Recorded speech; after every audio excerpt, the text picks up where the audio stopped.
We're now joined by Senior Advisor for National Security and Foreign Policy, Rick Grenell, who joins us here each and every week. But today, big Supreme Court victory comes out for President Trump. But I wanted to get your thoughts, Rick, first on this win out of the Supreme Court for President Trump and the immunity decision. Your thoughts, just give me your thoughts in general. We'll go from there. I mean, look, I think most people are sitting, listening to the Supreme Court decision and saying it's common sense, right? Donald Trump has immunity for everything he did as president because that is common sense. Of course he should, because he's got to make the best decisions. Sometimes those are tough decisions. But the personal aspect is where I think the left is going to try to wiggle their way in. But as president, there's not much that you're making that is personal. Everything you're doing is about the job because you are president of the United States. This seems like common sense to me, but seeing the left completely melt down with really crazy radical theories, I think that what so many people on the left did is they just read the minority opinion and they didn't read the majority opinion, and now they're screaming about the slippery slope of the minority opinion. But I think what people have to recognize is that the minority opinion, they lost. There were 3 of them, and 6 judges said, no, you're wrong. And so the majority opinion is what rules the day. And I think people just need to calm down, read it. It's full of common sense. It makes sense to the average person. It should be good for all presidents moving forward, not just President Trump and all presidents previously. Right. Specifically previously, because it's talking about former presidents in that point. But Rick, my question is, do you think we've seen this before, that when the left gets opinions out of the Supreme Court that they don't like, their first thing to do is to attack the institution and say, we need to pack the court so that we can only get opinions that go our way, which is seems to be the most effective way to preserve democracy, which is what they're so concerned about. But if you look at what come out today, and knowing that we are now in the heat of the campaign season, heading up to the convention for the Republicans here at the end of the month, and then a little bit later for the Democrats, do you think now maybe they're shifting a little bit more away from their angst against Israel and maybe turn it back at the Supreme Court on the left? Look, I think that this today's Democratic Party is so radical, so left, that they don't even know what to attack. Every day it's something different. And if you would have told me that the Democratic Party was going to stand for more than 2 genders, an open border, more wars, you could just go through the list of things where they're going after their political opponents. They're trying to jail their political opponents. Today, Steve Bannon goes to jail. I mean, literally, this radical party, today's Democratic Party, needs to be defeated. They can't be compromised with. You can't come to some sort of a middle ground with people that are this radical. And I think that the Democratic Party needs to have an inward conversation about what they stand for. They've lost the middle. They've lost common sense. And they must be defeated to show them that they've got to come back to the middle. I mean, for people who are watching this election, we can't have a Democratic Party that literally is trying to say that there are more than 2 genders, and yet they're mocking people for, some sort of science denial. They've become our worst nightmares when it comes to denying common sense, denying the facts.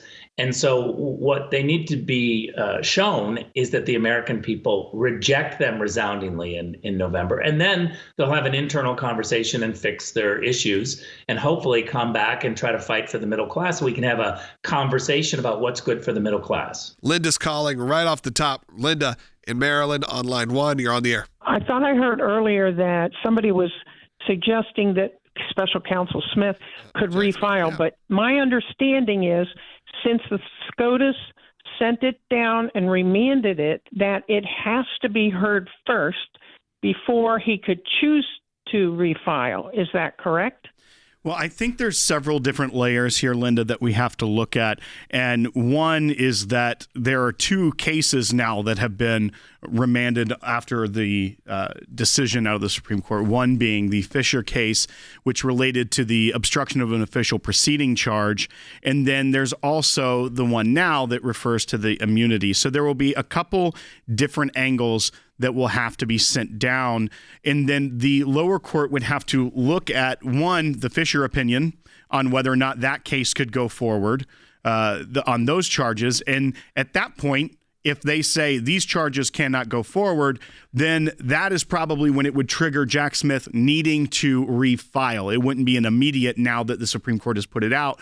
And that would have to impanel a new grand jury. That would have to have a different slate of evidence potentially because of the things that are having to be omitted from that.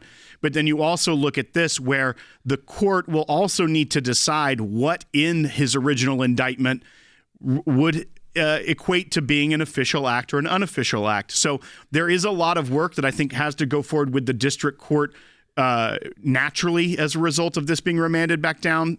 But it is necessary. I'm not necessarily sure what the timing would look like, but I think there are at least some work that Judge Chutkan would have to do first before he would then take it and refile. And I think that ties in pretty well to our next call. Tim, you're on the air. Yeah, I got a question. This presidential immunity, does that apply to, let's say, the Biden case? I think this ties into the stuff that happens when he was a president, ties back into the what is an official act. That's right. What Tim is talking about here is the accusations that have been levied against the president. If they were things that he was doing, and Hunter Biden was using the fact that he was the former vice president, one, that would be a completely different set of facts. But most of that they've keyed in on was either while he was vice president or after the fact when he was out of office. And so that would not have any bearing on this case because this was specifically about presidential immunity and official acts as president. So this wouldn't really have anything to do with that. And it also kind of goes to the point of why it wouldn't have any influence on the New York case, because that was prior to President Trump becoming elected president.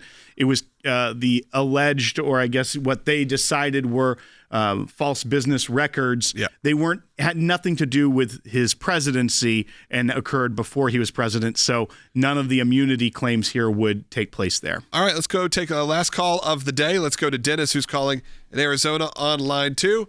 You're on the air, Dennis. Hi. My question is, would today's ruling on the immunity issue be the basis for a malicious prosecution lawsuit against these district attorneys? So, Dennis, it's an interesting question. Obviously, optically, what Jack Smith is doing seems pretty malicious in a lot of what the left is doing. However, I reached out to some of our attorneys and got a little bit of an answer for you on this. One, the Supreme Court, by vacating and remanding, they were still telling the district court, now you need to go look at these charges and see, based off of our guidance from our opinion about presidential immunity, which of these charges can stand and not stand. So they didn't just wipe the slate clean in that aspect of the case as well. So one, those charges still exist while then they're re-examined and see what happens to go forward as well. But also, this isn't a improper lawsuit that you would see coming out of a civil dispute or even a criminal dispute where there is no cause of action or there's no probable cause brought forward by the plaintiff in this. So unfortunately, although it looks pretty malicious, the answer seems to be no, that wouldn't be the remedy here. But still a big vindication in this case. Yep, absolutely. Hey, I want to appreciate and thank all of you who have been staying and watching, all the brand new people who are joining us on social media. Thank you so much to our incredible team who put this broadcast out there, our legal team that are always involved in every aspect. And none of this happens without you and your support. So today, as we wrap up this show, again, this is the kickoff today of our Life and Liberty Drive. All donations are matched. That means if you give $20, there is another supporter out there who has already pledged to give $20 to match it. And we are in the middle of a lot right now. I'm just going to go through some of the highlights right now. We just helped win a massive case against Biden's lawfare on his political opponents at the Supreme Court this morning. We're sending a demand letter to the UN today to defend Israel. We're filing a major brief to defund Planned Parenthood at the Supreme Court. That is this week. And last week we heard loud and clear, if President Biden wins re-election, he's going to do everything to reinstate Roe, use his power to do that. He's going to continue to betray Israel. We know this for his own political gain, but we can only do this with the support of ACLJ members and ACLJ champions. An ACLJ champion is someone who wants to give on a monthly recurring basis. Help us stay in the fight. Keep us in the fight. Donate today at aclj.org and have your tax-deductible gift doubled as we launch today, kicking off big, our Life and Liberty Drive.